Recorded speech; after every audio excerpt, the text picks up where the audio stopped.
Schoomer's Gaming dropping us this 2400 game Raspberry Pi 4 128GB Retropie image. This is running a recent version of Retropie, and this is a hand-selected, handcrafted image.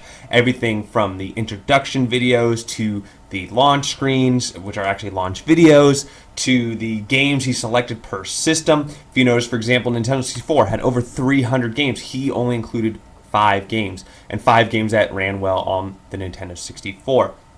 There's a ton of hand selection going on here, and it shows when you get to the collections over here. You have all the Arkanoid games, all the Art of Fighting games. He really broke this out into very specific game genres and games.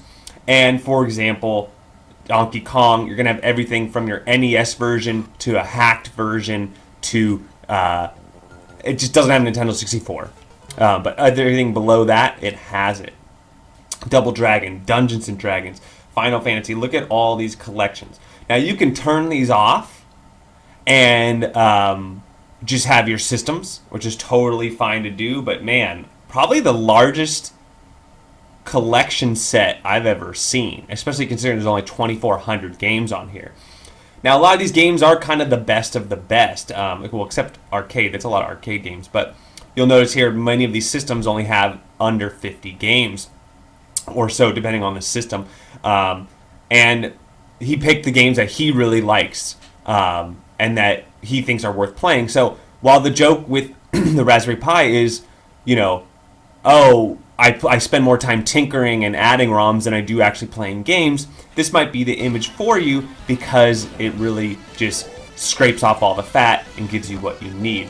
Now there's two caveats to this image I just want to say right off the bat. Number one is it did not fit on my 128GB SanDisk Extreme, so I had to put it on a 200GB card, which is totally fine, but do be wary that you probably need a Samsung 128, or you might have to get a 200, or you might have to Pi shrink this before booting it up. Number two, some people don't like this, some people like this, which is all the systems are in full screen mode. Yes, that's right. So they're not in 4:3. You load up a game here. And this is what I was talking about. Each system has its own intro video. See, this is a video. Every system on here has this. And did I mention this is already pre-overclocked? So make sure you have a fan, you have a good Raspberry Pi case. You're not just running fresh. But you'll see here that most of the systems I tested, except the portable systems like Game Boy, will be stretched to use the whole screen.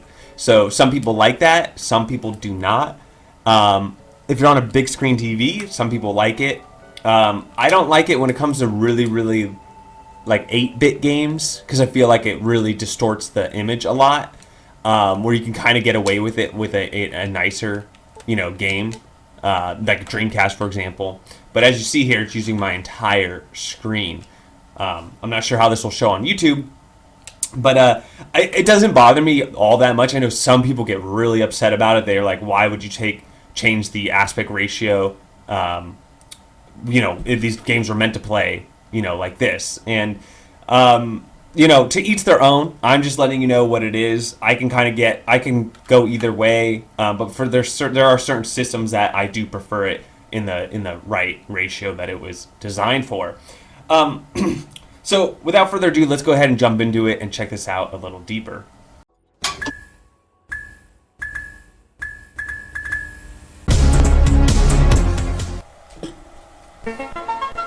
So on first boot, you will see many different videos that start up, and each time it's a random video. The theme set he has you on is called the where is it? UI settings. This is the Uniflyered theme, and there's a bunch of other themes on here as well. A lot of Hursty's themes. Wow, so a lot of themes. Wow, you just got them all. Yeah, tons of themes pre-installed.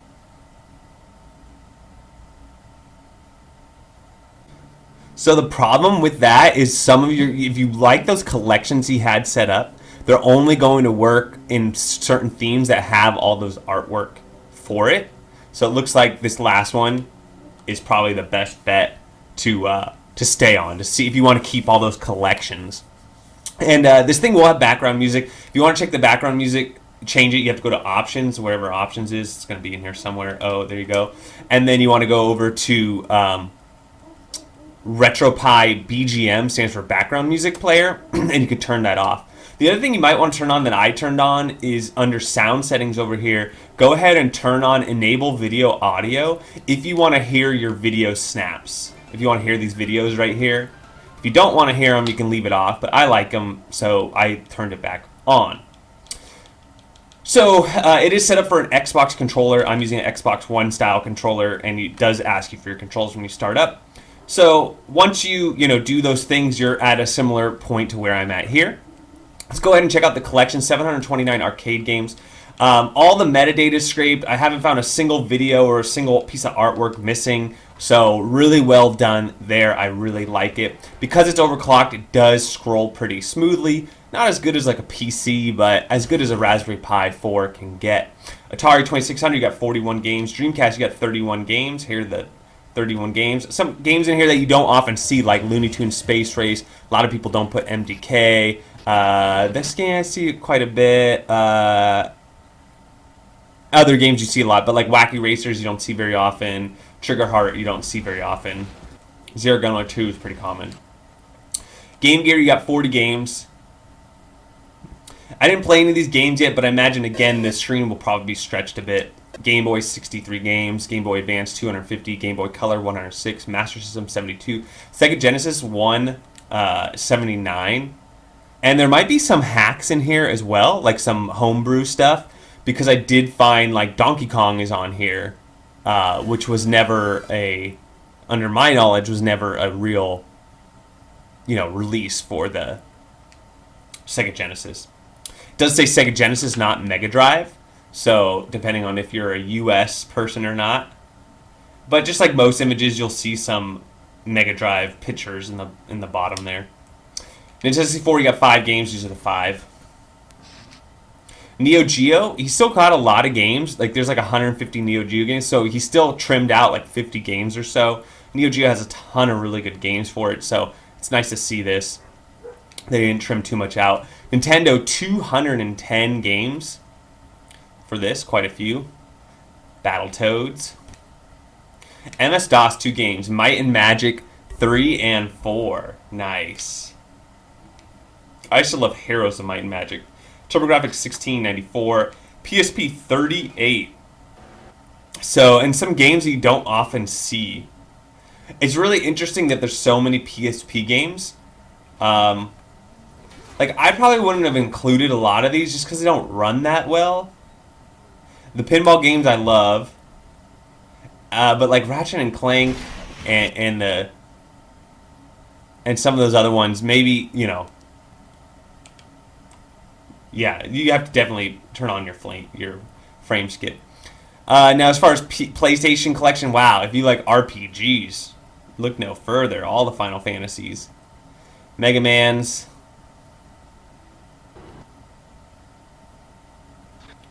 Like I said, these are really good games. Like there are some cult classics here, some kind of more unknown games. You got Super Nintendo, 391, and then starts these collections that I was telling you about. And you have to keep it on this theme if you want to keep all these collections. If you want to get rid of these, you don't like them, you can just go over to game collection settings here. You see there's 49 selected. I can easily just go all the way to the scroll to the bottom here. Scroll all the way down. You don't have to do them individually. You can actually, there's a little button on the bottom that says select none. I think I can even skip all the way. So select none, then go back again. And right now it's loading. I actually pressed back already. It's just loading. And it'll go ahead and eliminate all those collections. So then all I'm left with is systems here. If you notice here, see, I went to all games that fast. Because there's only that many back to all games. I got rid of those collections there. So let's go ahead and jump into some gameplay and check it out. I kind of want to see what the regular Game Boy looks like stretched. And while, there you go, another video screen. And I'll go ahead and summarize this build. So if you didn't hear earlier, if you just fast forward to the end, I do just want to reiterate that I could not get this to fit on my SanDisk Extreme 128 gigabyte image, okay, or SD card. And here you go, it is full screen again. So there's a lot of full screenness to this image.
All right, so in conclusion, while we play this game, I'm going to give this an A-.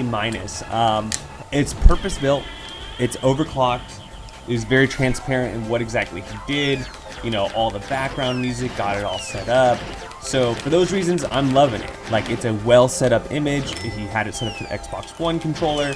You know, he didn't hide anything, and this wasn't really half ASS ED. It was really more of a deliberate setup. And I love when people spend the time, and you could tell he definitely spent a lot of time getting this to where he wanted it, and it's really nice. As far as why not an A or A+, you know, that whole SD card thing was kind of one thing, and then number two, stretching out all the frames. Now, again, some people might even like that. It might be a bonus. Somebody might even add on to that. So just keep that in mind that for some it might be perfect. But in my mind, you know, especially with the portable systems and some of the smaller res systems or lower res, you know, it's not my favorite. And a lot of that has to do with what kind of display you're on and all sorts of other factors.